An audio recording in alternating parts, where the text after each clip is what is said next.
ही आहे गावरान मटकी जी की आम्ही मोलींच्या बाजारातून आणलेली आणि मी केलेला स्वयंपाक मला खूप आवडतो. नैवेद्य, जल, पुष्प, दीप अजूटाच्यावरती चालत आहेत. वा वा वा खूप छान. हरे कृष्ण मैत्रिणो, स्वागत आहे तुम्हा सर्वांचं. सकाळचे 7:45 वाजलेले आहेत आता. दादू बोलला की आई आज मला डबा नको आहे, मी दुपारी लवकर येणार आहे 12 वाजेपर्यंत. म्हटलं ठीक आहे. तर मग मी अगोदर तुळशी मातेला जल अर्पण करते आणि नंतर टेरेसवरती जाऊन येते, थोडासा व्यायाम करून येते, पक्ष्यांसाठी पाणी ठेवून येते आणि वरून आल्यानंतर मग स्वयंपाकाला सुरुवात करते. हरी सुंदर नंद मुकुंद हरी नारायण हरी बोल.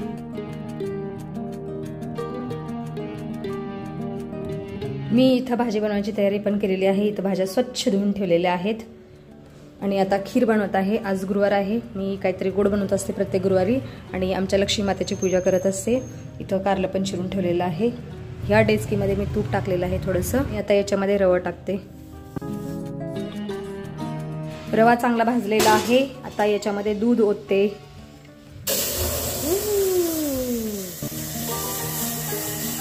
चला भरपूर खीर बनेल आता. हाँ जी, सुप्रभात बेटा. ये खाने के पीछे लगा है. जब ये कुछ खाता है ना, किसी ने इससे बात नहीं करने की. तयारी सुरू झालेली आहे कॉलेज जाण्याची त्याची. खीर शिजायला 20 ते 25 मिनिटं लागतील, चांगली घट्ट सर. तर तोपर्यंत मी व्यायाम करून येते टेरेसवरून. सकाळ सकाळचं आमच्या टेरेसवरचं दृश्य खूप सुंदर मनमोहक असतं. सूर्यनारायण हळूहळू वरती येत आहेत. पक्षी आकाशामध्ये छान निवांत फिरत आहेत. अगोदर सूर्यनारायणाला प्रणाम करूयात. आदिदेव नमस्तुभ्यं प्रसीद भास्करा दिवाकर नमस्तुभ्यं प्रभाकर नमस्तुते.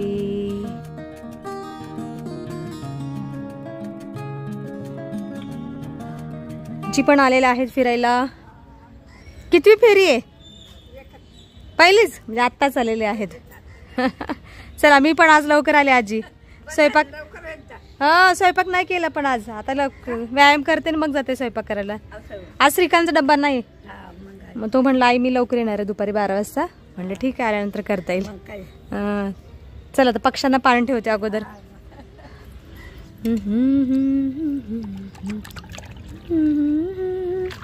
पक्ष्यांनी टट्टी पण याच्यामध्येच करून ठेवलेली आहे.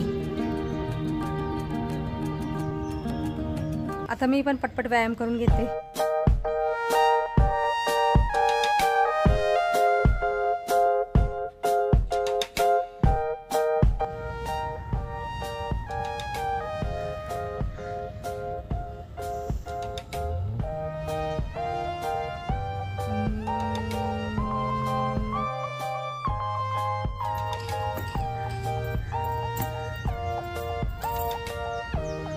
पडचला आजी.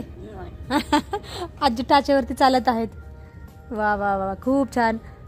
बघा आजीचं एवढं वय झालं आहे तरी छान व्यायाम करतात आजी. असाच सगळ्यांनी व्यायाम केला पाहिजे. किती जरी वय झालं, जोपर्यंत आपले हातपाय चालतात तोपर्यंत व्यायाम करत राहिलं पाहिजे.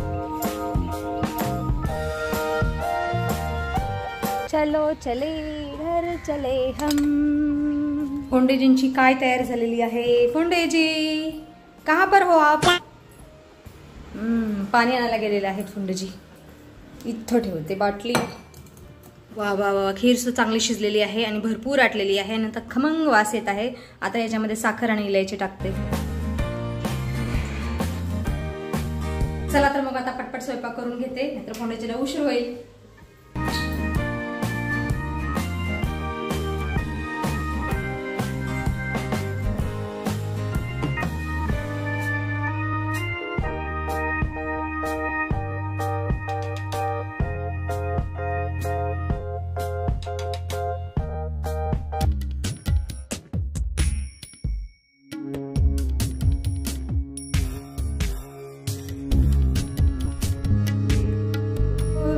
बोलो हरि गोपाल बोलो राधा रमण हरि गोपाल बोलो.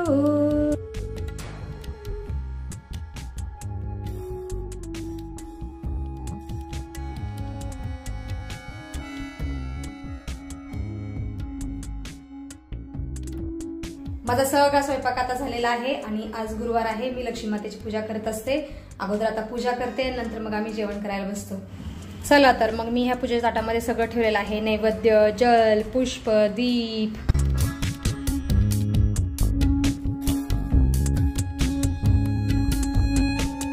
महालक्ष्मी मातेची पूजा झालेली आहे, नैवेद्य पण अर्पण केलेलं आहे. आता मी आणि मना जेवण करत आहोत. तुम्ही सुद्धा या जेवण करायला. आज खूप स्वादिष्ट जेवण आहे. हे आहे मनाचं ताट. आज आहे रव्याची खीर, पेंची भाजी, कारलं आणि राजगिरीची भाजी.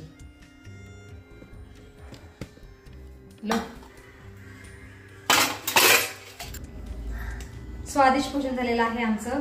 आणि खीर तर एवढी छान होती की तिला अमृताची गोडी आलेली. आणि खरंच मला माझं असं खूप कौतुक करावं असं वाटतं की मी खूप छान स्वयंपाक बनवते आणि मी केलेला स्वयंपाक मला खूप आवडतो. असं स्वतःचं कौतुक स्वतः करू नये, मी करते आहे. तर मी जेवण झाल्यानंतर आता भांडी नाही घासणार आहे. मी अगोदर मटकी भिजायला टाकणार आहे, जी की आम्ही मोडणीच्या बाजारातून आणलेली आहे. आणि किचन ओटा तर मी जेवण करायच्या अगोदर साफ केलेला आहे. अगोदर मटकी भिजायला टाकते. ही आहे गावरान मटकी, जी की आम्ही मोडणीच्या बाजारातून आणलेली. ही आज भिजायला टाकते आहे मी. आणि उद्या किंवा परवा दिवशी एक भाजी बनवते मोडाची मटकी.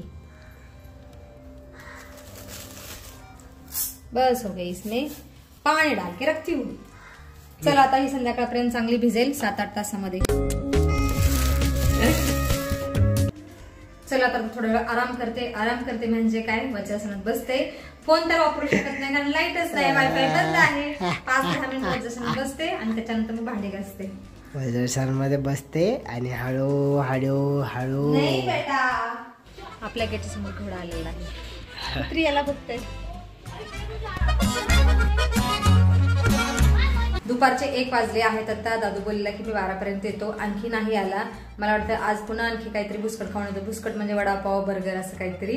तर लाईट गेलेली आहे सकाळपासून. माझ्या फोनची बॅटरी फक्त आता 20% राहिलेली आहे. मग मी आता पटकन भांडी घासून घेते. भांडी घासून झाल्यानंतर थोडा वेळ श्रीरामचे म्हणायचं असते. आज मी मसाल्याचा डबा आणि हळदीची भरणी सुद्धा धुवायला काढलेली आहे.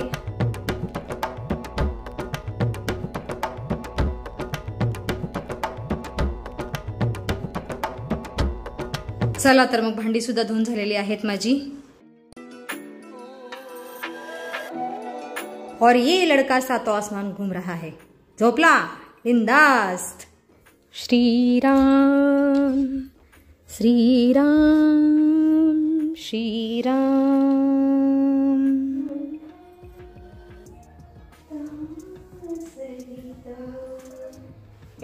बेदू धर्म बहिलेही पेसन पराय पाप कलिदेही. कपटी कुटिल कलह प्रिय क्रोधी वेद विदूषक बेसव विरोधी. माझा दादू आलेला आहे. 2:30 वाजता 12 वाजता येणारा पोरगा आत्ता आलेला आहे.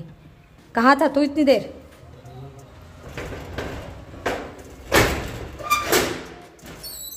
अरे बिचारा थके हरार आहे. शूज मधले आणि आत्ताचे काय त्याला काय म्हणतात ते चपलीला? कसली चप्पल? संडास चप्पलचे. संडास चपलीमधले सॉक्स आता जी वापरलेली आहे ती धुवून टाक. दादू अरे जेवण कर ना, जेवण कर. अरे क्यों नाही खा रहा बेटा? का नाही जेवण करत? जेवतो कधी? अरे 3 वाजलेले आहेत 3. दादू आज सुद्धा बाहेरचं काहीतरी खाऊन आलेला आहे, त्याच्यामुळे जेवण नाही करत आहे. आता तो झोपलेला आहे येऊन डायरेक्ट. तसं बाहेर ऊन पण पडलेला आहे. आता तो सायंकाळी जेवण करेल 4 किंवा 5 वाजता आणि त्याच्यानंतर संध्याकाळी जेवणच करणार नाही. त्याचं असं रुटीन आहे. आजारी पोरगा तयार होऊन कुठं चाललेला आहे आणि आज कसा सजलेला आहे, नटलेला आहे. कुठं चाललाय? मित्राचा बर्थडे. काय राजा क्या बर्थडे बिड्डे ये सेलिब्रेट करते पता नहीं, मुझे पसंद ही नाही. हा काय ट्रेंड चालू आहे, विदेशी ट्रेंड सगळा. हां बघा कसं नटलेलं आहे. 4 दिवस कसा पडलेला, हां तापाने फणफणत होता. आणि एक तो सातों आसमान घूम रहा है. देखो कसा झोपलेला आहे. जेवण नाही काय नाही, काहीतरी खाऊन आलाय बाहेरून. हो मग ठीक आहे. कुठं चालत होता? इशूगड सांगवीमध्येच ना. ठीक आहे आओ जाओ, कोई तो बुला रहा है. आज मी किचनोट्याच्या खालचा हा भाग स्वच्छ केलेला आहे. याच्यामध्ये भरपूर सामान बसलेलं, हे सगळं साईडला काढलं आणि हा भाग स्वच्छ केलेला आहे. त्या भागामध्ये एवढं सारं सामान बसलेलं. आणखी सामान गॅलरीमध्ये आहे, ते घेऊन येते. हे डब्बे वगैरे इथं धुवून ठेवलेले आहेत. या भरणी झाकण मी इथं ठेवलेलं आणि चुकून माझ्याकडून खालच्यांच्या गॅलरीमध्ये पडलेलं आहे. आणि कालच भाडेकरू आलेले आहेत राहायला आणि त्यांच्या घराला तर लॉक दिसतंय, नाहीतर गेले असते झाकण घेऊन आले असते. काय करणार आता, हा प्रॉब्लेम झालेला आहे. भरणी खूप चांगली आहे आणि याच्यामध्ये मी सांडगे ठेवलेले. हे सगळे डबे घेऊन जाते आणि ठेवून देते प्रॉपर प्लेसला. आवाज किती मोठा आला, बाप रे बाप. एवढं सगळं सामान बसलेलं आतमध्ये, खूप सारं सामान बसलेलं आतमध्ये. तर खिडकीमध्ये सांडगे आणि पापड सुद्धा मी सुकायला ठेवले. हे पापड आहेत गेल्या वर्षीचे, अजून चांगले तसेच राहिलेले आहेत. आणि हे सांडगे आहेत 2 वर्षापूर्वीचे. अजिबात ह्याला कीड वगैरे लागले नाही आणि वास तसाच खमंग आहे. वा वा वा, खूप खमंग वास येतो. आणि हे सांडगे फक्त मी आणि फोंडेजीच खातो. मला युरिक ऍसिडचा त्रास आहे, शरीरामध्ये प्रोटीन जास्त वाढलं की युरिक ऍसिड वाढतं, म्हणून मी प्रोटीनयुक्त आहार नाही घेत सहसा, त्याच्यामुळे हे राहिलेले आहेत. मी अधूनमधून करत असते सांडग्याची भाजी, मला खूप आवडते सांडग्याची भाजी. माझ्या पापडांना सांडग्यांना अजिबात कीड वगैरे काही लागत नाही. मी प्रत्येक वर्षी उन्हाळ्यामध्ये वाळवून ठेवत असते. तसे तर पापड शिल्लक राहत नाहीत, पण गेल्या वर्षी शिल्लक आहेत. आणि सांडग्याला सुद्धा अजिबात कीड वगैरे काही लागलेली नाहीये. वास सुद्धा तसाच आहे, मस्त. आता हे थंड झाल्यानंतर डब्यामध्ये भरून ठेवणार आहे, आत्ताच नाही. आत्ता मी गहू दळायला टाकलेले आहेत गिरणीमध्ये. गिरण चालू करते. काम करता करता सायंकाळ झालेली आहे आता. आणि मी माझ्यासाठी इथं गुळाचा चहा बनवलेला आहे. खूप स्वादिष्ट वास येत आहे. गुळाच्या चहामध्ये मी दूध नाही ओतलेलं, असाच पिणार आहे. खूप छान. मी इलायची पण टाकलेली आहे याच्यामध्ये, त्यामुळे छान लागतंय. संध्याकाळी जेवणारच की नाही? नाही ना? आता किती वाजलेत? 5. सच बोल, सच सच बोल, नहीं तो कवा काट खाएगा बेटा. किती वाजले? 5:31 झाले. तर 5:30 वाजून गेलेले आहेत. 5:30 वाजून 1 मिनिट झालेला आहे आणि आत्ता जेवण करतोय. संध्याकाळी हा काय जेवण नाही करणार आहे. तशा तर 7 चपात्या शिल्लक आहेत सकाळच्या. आता हा 2 खाईल, थोडीशी खीर खाईल आणि त्यानंतर 5 चपात्या शिल्लक राहतील. आमचं होऊन जाईल मनाचं, माझं फोंडजीचं. तर आज संध्याकाळच्या स्वयंपाकाचं मला काही टेन्शन नाही. एखादी भाजी तेवढी करावी लागेल. सायंकाळचे 6:30 वाजलेले आहेत आता सायंकाळची पूजापाठ करून घेतो. स्वयंपाकामध्ये मला आता फक्त भाजीच बनवायची आहे. कुत्रे आणि विमानं खूप त्रास देतात, म्हणून तर रस्त्याच्या फ्रंट साईडला ना घर नसावं. खूप इरिटेड होतं अक्षरशः. तर आता व्हिडिओमध्ये आपण इथंच थांबूया. तुम्ही इथपर्यंत व्हिडिओ पाहिल्याबद्दल तुमचं खूप खूप धन्यवाद. भेटूया आपण पुढच्या व्हिडिओमध्ये.